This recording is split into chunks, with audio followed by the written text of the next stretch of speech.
congolais Charlie Kisangala, évoluant justement dans le showbiz ici à Dubaï, avec plusieurs réalisations à son actif. Plusieurs entreprises, il est au centre de plusieurs curiosités et c'est ainsi que nous l'avions convié dans cette émission spéciale. Une émission spéciale puisque nous allons parler en français, en lingala et d'autres langues pour vous faire part de ce que nous allons vous présenter, chers téléspectateurs. Je ne serai pas seul, je serai accompagné de Robert Getty 512, à qui nous disons bonsoir et bienvenue dans cette émission.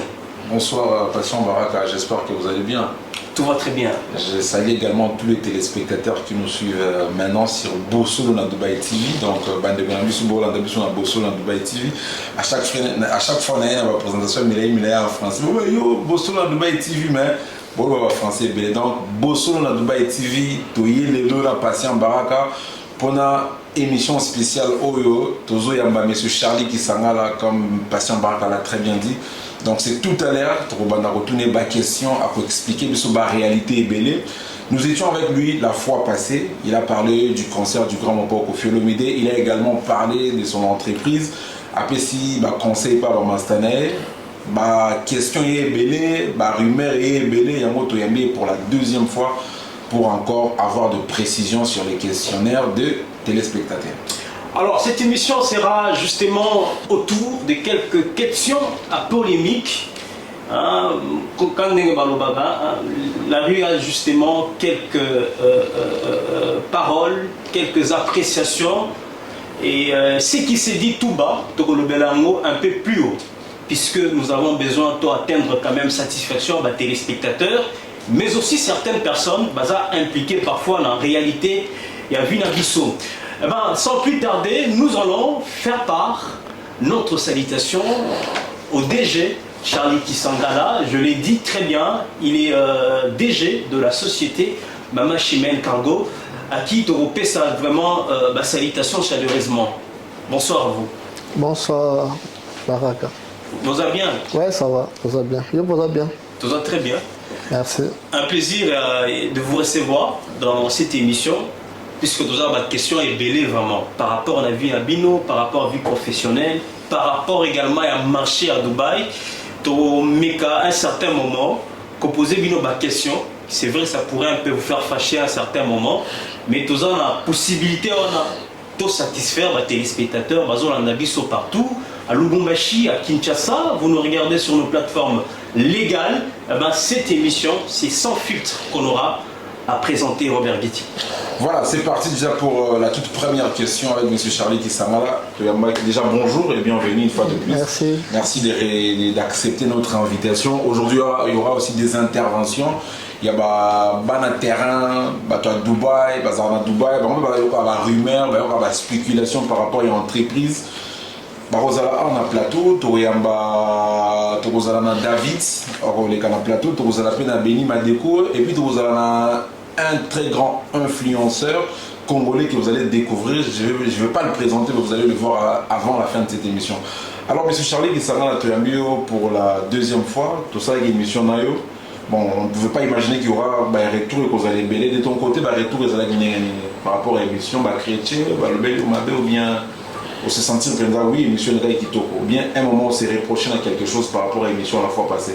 Donc, par rapport à la question, l'émission de Salaki, bon, il y a bien, il y a normal, tu vas affronter vraiment directement. Donc, pour moi, tu vas attendre un téléphone, et puis l'émission Salaki, donc, au Yoga Kaka, tu vas que par rapport à bato mususu po comme c'est là muto na kanaye mingi pembeni ina koko memelanga message wa bongo ayoki mutu bazo ba émission le kaki na kitu fanda ki sanga ko fanda bwe sanga ko sala bwe donc ezaka ba blo na okala musika o ezaki important message oyo ezaki fait le kaki donc yango ezaki important en tout cas ngamoko en face à la question na kutana na ngote. Ok. Ouais. Mais sinon, selon la spéculation, la commentaire sur les réseaux sociaux, certaines personnes vous ont traité d'une personne orgueilleuse, ça veut dire comme orgueilleuse. Comment est-ce qu'il y a cause à numéro 1? Les gens dans le magazine monté et placé numéro 1, les gens dans étant qu'artiste, si vous avez artiste maintenant, un peu disque d'or, mais mon comme je suis numéro 1, peu exact, ou comme si numéro 1, il y a au Moko. Place, on a reçu beaucoup de messages, vous en dites quoi? Bon, les entreprises, il faut que nous fiers. Et puis, nous sommes toujours fiers de la qualité de service. Donc déjà, au niveau où nous avons peut-être un jour, nous avons qui a congolais. Tout solo là, na l'axe ba détail où ils ont la différence na entreprise. Na y pas ça la ba détail où ils ont la différence après ba tourner ba juger. Mais sinon na bien na sûr en tout cas na sacrifice on na salaka pour na musala surtout pour na satisfaire ba client na ngana ndimte tozami balé. Wana o ngana yebi. Na na zu mututé donc c'est-à-dire na zala ngai moko. Muto akozwa courage un jour to fa na plateau to solo ou bien azu courage ya koleka na émission ya koloba pe kolobela pe loko na ye et vous allez bien comme ça bino nde boko juger boye ba non avantage ya pe sinon ya monsieur Charlie c'est que ça un peu ndenge moko bien ya l'équipe maman Chimène donc bino ne faut juger mais pour le moment attends muto monta l'équipe pour le c'est-à-dire nazanga moko de nazo représenter les Congolais à Dubaï par rapport à service à Cargo. Donc nous avons un concurrent. Voilà, passion Barak, vous avez plusieurs questionnaires, 25 questionnaires, c'est du chaud, mais tout ça c'est trop. C'est trop. Tu vas sélectionner même 10. On va sélectionner quelques-unes des questions pour M. Charlie sur ce plateau. Pour les téléspectateurs, on a vu ça pour la première fois, notamment le Bumbashi. Et quelques-uns côté Abraza et Kinshasa. Moi, petite présentation à Bilo. Bissot est bien aux DG de cette grande société. Une petite présentation à Bilo. Oui, dans la DG, il y a la société Maman Chimène. Donc, Chimène, il y a Madame Langa.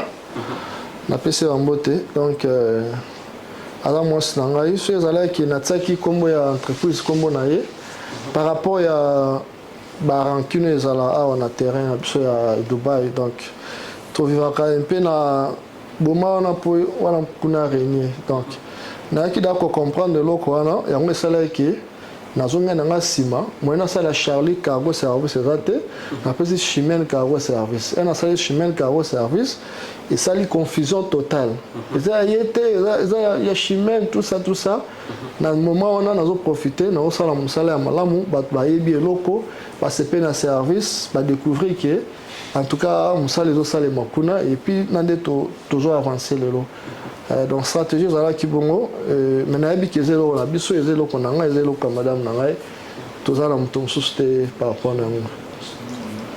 Alors, chers téléspectateurs, nous poursuivons avec cette émission spéciale. La prochaine des questions, c'est celle de savoir contre Nini, les oliers bino n'a travailleur. Parce qu'il y a certaines personnes qui pensent que les respects du code du travail est athée dans la société d'Abino. Bon, tout ça derrière Dubaï, Dubaï, il a payé la loi. Dubaï déjà, l'État paye si n'a pas travaillé à pouvoir. Il y a comme ma société, n'a pas niveau ni son niveau de justice. Alors se déplacer à Tate, à Obenaka, à la police, à expliquer les cambo. Ça a vraiment avantage pour nous. Parce que déjà, en tant que travailleur, il est déjà faible devant la société. Donc, avantage, mais que vous n'allez pas naïr.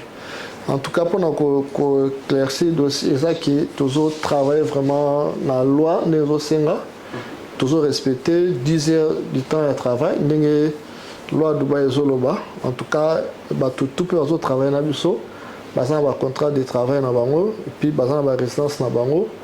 Et tout ça, là, c'est la loi, donc on est toujours continué, toujours Colanda. Il y a des gens qui peut-être travaillent à Kokoboya Makambonga lobby, mais sinon, il y a des gens qui sont bon. Je vais expliquer. Est-ce que le lot qui confirmait que Charlie a sali fortune, a sali mbongo ebele, na cargo, et même du côté de la chaîne de restauration? Bon, par rapport à la question, Pour ça, on déjà ancien à Dubaï parce que on a travaillé à Dubaï, c'est-à-dire dans le Sansanios. Dans un guide, on est tout le monde, mais ma bateau à place, ça la vacha. L'économie, on a mis en soana. Yango isaliki. Lelo ibota restaurant, ibota salon. Caro et commerce sur le niveau de ton commissaire en Gobé. Mais par rapport à succès en bon, ils avaient fait un bisomoko. On a expliqué pour même bateau parce que nous qui vraiment un circuit à bataminer nous avons un mutubaye à sali musale belena yo et au bénéficier l'avantage junior son appembe naé aux économiser par rapport à bango dans des lots tous en deux tous en libre. Avant que RG a posé une question à Moussous, quelle appréciation avez-vous par rapport à Bateau Bazali et Pembe Nabino s'est rebellé et aujourd'hui ils sont loin de vous. Appréciation du besoin. Bon, na même pas te à Dubaï avant. Na en Dubaï depuis 2015. Avant moyen nanga. Na zumutu na kosa na koke na mokali. Alukika petit mot le na seve na biyo na même mot Dubaï. Na bande na passeport, visa, résidence à Dubaï na moyen nanga. Na l'accès terrain pour ngai na mutu na nga azalaka na sunga mutu pa sunga famille na ye lobi azala bien na linga te na zo sunga mutu po lobi ya ko sunga susu ngai na azala na ngona mutu te donc na batu nyonso oyo na mema na mboka oyo na sambela pona bango nzambe asunga bango lobi basala makambo ya minene na mboka oyo wana oyo ezala ngai deja na mutu na ngai wana ezaka te mpo naza na émission nde nalobi yango donc na kati na ngai ezalaka bongo nalingaka donc bango bazala reconnaissant epa na nga ata na eloko moko ya moke eno naluka bango basouffrir mpo baya toujours kolela epa na ngai que ça soit bamabe nyonso balobela ngai mpo naokaka mingi o motu betema azalaka na yo ye nazobebisa réputation no ngai nayebisaki ngai mpo na ngai nazolinga ye avance azala bien asala ta entreprise na ye asunga ba famille na ye nazo sambela pona ya zala bien mais so ya ko sambela pona nga nazo ba problème na souffrir pona ke donc na ki ne ko senga ye donc nde nazo ba ka ke nazo sambela pona bato nyonso nga na ida ba ya Dubai na ba o balobaka mabe pona ngai ke chala za sérieuté mama chimena za mabe ngai na sambela pona bango nzamba asunga bango ba misala na bango bazo sala awa ekinde liboso. Parce qu'un jour, comme le colanga, comme il posait, comprendre le source na bango. Comprendre la place oyo, bazwaka bango pour le loba se retrouver dans Dubaï. Peut-être bako ko remercier nga. Bako sa témoignage na ngai que non. Place na uta muto na commis na be. So na commis le patron, eza na grâce à muto oyo. Mais na bi que le lo fi que bazana vraiment stabilité ça vraiment na muto peut-être baso bangana ya koloba ba mabe na ngai mais sinon avec le temps bakozala calme et puis ça va témoignage na ngai malamu donc voilà c'est une très bonne chose par rapport à la précision par rapport à la rivière tout ça donc c'est important tout ça dans boka batou donc chaque fois toujours avancer dans les et ainsi de suite. Vous avez une grande société aujourd'hui basée à Belé mais selon les commentaires il y a des gens qui disent que Charlie qui s'en va là à autres traiter les gens bien à travers bazar jusqu'au point que mon soubazo bango exploitation mon soubazo bango c'est profiter d'avant bateau mais baby source internet au foot à billet visa de travail logement assurance comment est-ce que vous autres traiter les travailleurs dans la société dans cargo service. Bon en tout cas dans ngamoko na ebine banyokola mutute de na koloba ngai na sala vraiment effort mutu aza na sengo aza reconnaissant na unga na sali pona ye kande na lobi mais zala bato musu balinga ko profiter na gentil oyo mutazo pesa ye ayebi ke boss mo aza rappelé tout cela ka bien akomi ko profiter na yango po luka ba makamu musu eza dehors ya musalo bazo senga ya pesa na société tozi lokola mutu toyebi se yo ndoza bo na société oza relation ya client na société yo oza na katikati wana c'est-à-dire so oyambi bato na aéroport otiki bango na hôtel et après lobby oke susu donc kotala bango bosala programme par rapport ya bachat ya baclient et puis baséjour donc par rapport ya programme ya baclient bosali programme donc ye mosala na ye yango wana mais akomi koprofite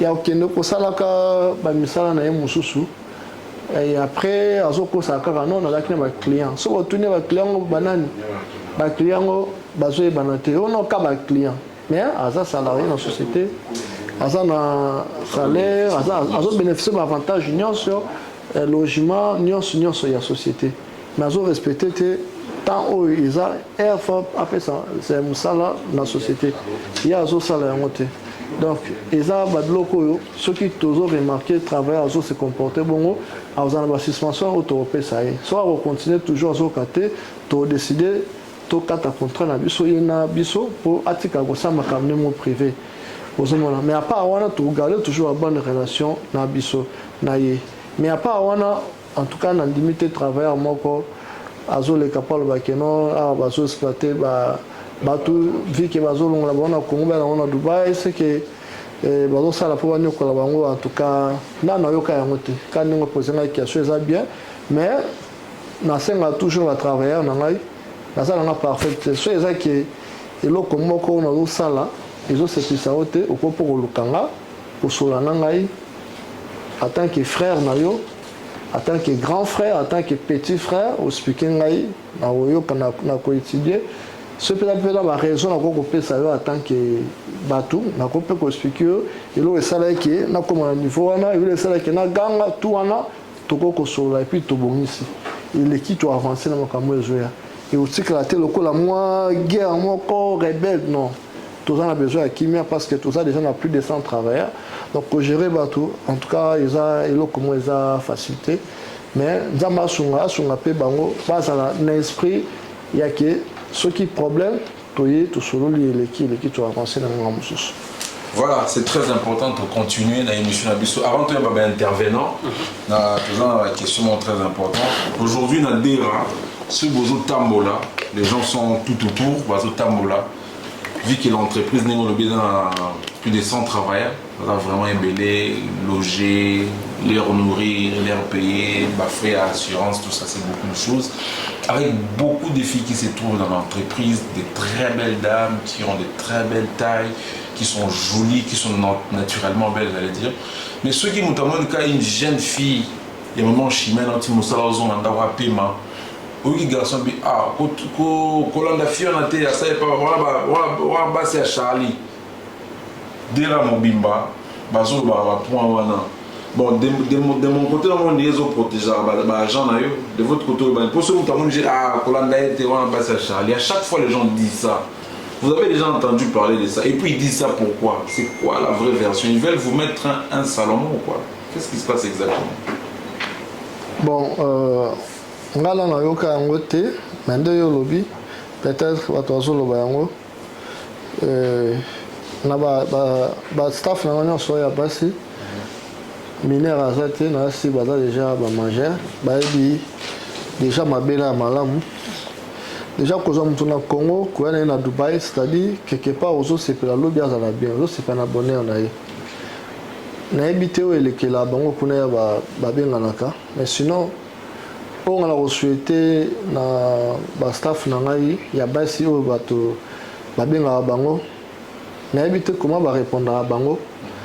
Alors peut-être na badétail wana nga akoki kokommente, mais oyo nga na souhaitaka toujours na bastaff na ngai ya basi ke bakutana bato ya bien oyo bakozala vraiment na besoin na bango na ndenge ya bien po ezala na ndenge ya baaventure te parce que naza déjà na plus de 10 ans na Dubai, nayebi comment bato basala makambo awa surtout so bajeune toyebi la plupart na biso toza na bajeune mingi baza na bapasi na bango quelque part mingi na Congo bayosala nde mpona kolukela famille na ye foyer na ye omona chaque jour atindaka mwa MP100 bandeko na ye na madame na ye na Congo peut-être akoluka azalaka na motu moko awa mpona vu qu'il y a des fois dans la relation que ça mais ce qui la fille wana o ya zoluka azana est d'accord te na makambo wana lingi mutu mo pas libre et pas libre ba bo ba kutana ba ça l'avenir na bango en tout cas il faut nga yo salelo au moins bien mais sinon na éviter comment c'est pas ça ceux qui na ba peut-être staff nanga moko aloba ki pa mutu boye ki non mais c'est Charlie wana peut-être na ko intervenir na ko commenter peut-être non mutu baya ki pa nanga mais c'est Charlie ça libre peut-être mais sinon nous lobby en tout cas na zana na ba détail tellement on peut ça par rapport mais na yebi ki baza maele ba yebi comment on gérer avenir na bango lobby. Voilà, merci beaucoup. Na paraphraser mon question intergé. La société la bino to constaté que à 90% on retrouve Kabasi. Baza est belé vraiment. Na niveau de gestion la bino. Ils ont arrêté de passer un moko pour te dire que place Tokutaba les femmes d'une manière ou d'une autre, il y a toujours des conflits, il y a toujours des problèmes, guerre de leadership. Tel Oloba, non, moi je suis protégé par le boss, tel Olobanga, Nazan de quoi, tel. Comment vous arrivez à coïncider par rapport justement à un mode de fonctionnement à bien? Ok, bon, nous sommes toujours directement. Bateau mi bazoya bateau ça déjà na biso na Congo parce que toujours déjà na activité bien à niveau du Congo. Nous avons déjà fille à travailler na bino pendant 2 ou 3 ans, boyebi comment fonctionne ka pour me déplacer à Dubaï, c'est-à-dire boyebi déjà comportement na. Nous avons donc ils ont raté mutelo bozui à Dubaï. Wana batabongo baza vraiment mingité. La plupart baza déjà bajan na biso à niveau à Kinshasa, à niveau à Congo. Des bazoya va pouvoir continuer mon salaire toujours dans la même société. Déjà ko déplacer mutu eza batunyo sotenir na Congo ba fit donc autozo même à tozotala parmi bango oyo vraiment ça va ata tomemi na Dubaï à cause de la somme mutu pasté nde tozomema bango a pour continuer mosala awa donc quand lobby côté ba fille basi bazali ezoluka oyo azala mutu aleki baninga nyonso bazoluka mwa ki leadership wana mais vu que totriaka bango quand on a expliqué toza vraiment un problème te et déjà bo trier bato malamu c'est-à-dire déjà bazana mayele et bafandi awa baosala toujours makambo eko pesa baninga mosusu pasi te en tout cas toza na problème monté entre bango bafille barapport elekaki bezongaki boye en tout cas na tosi baka bongo te mais on a aussi na peine na bango bacontinue toujours nde bazo se comporter changer un jour par rapport au comportement. On atteint la deuxième partie de cette émission, chers téléspectateurs. Merci à vous de nous regarder. Nous sommes dans cette émission spéciale avec le DG de la société Mama Chimène Cargo and Service ici à Dubaï et partout en RDC. On va prendre l'intervention de David Kiyosha qui a une question à poser, à adresser au DG Charlie Kisangana. Est-ce que vous pouvez approcher s'il vous plaît? Ouais, dans ce cas, je vais leur laisser la place. Hein. Merci. Ouais, vas-y mon frère. Approchez. Salut. Bienvenue David sur ce plateau. Merci beaucoup, merci. Alors, votre question. Ok, merci beaucoup pour m'accorder la question. Monsieur Charlie Kisangana. La première question est celle-ci. Quelles sont les stratégies, je viens de dire quelles sont les stratégies faites pour avoir une organisation, la société Mama Chimène Cargo?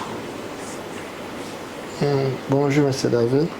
On tenait par rapport à la stratégie. Par rapport à la stratégie, Nini Oyo, M. Charlie Kisangana a tiré de l'eau dans la société Mama Chimène Cargo pour les tenir de l'eau, tout le monde Mama Chimène a des références. Il y a des Congolais na Dubaï. La stratégie Nini Oyo, M. Charlie Kisangana a tiré pour maintenir d'autres besoins dans le monde des réseaux sociaux dans Dubaï et dans le Congolais. Merci. Bon, d'abord, service. Service, c'est déjà la qualité, il y a makasi. La qualité à makasi, c'est dépend de mon thème malamu nangai. Déjà, qui mon thème malamu nanga, na lingate ba lobila yango. Ponga mona yebaka ba sacrifice na sala kané na loba toujours na limite tous amis balé en Dubaï awa.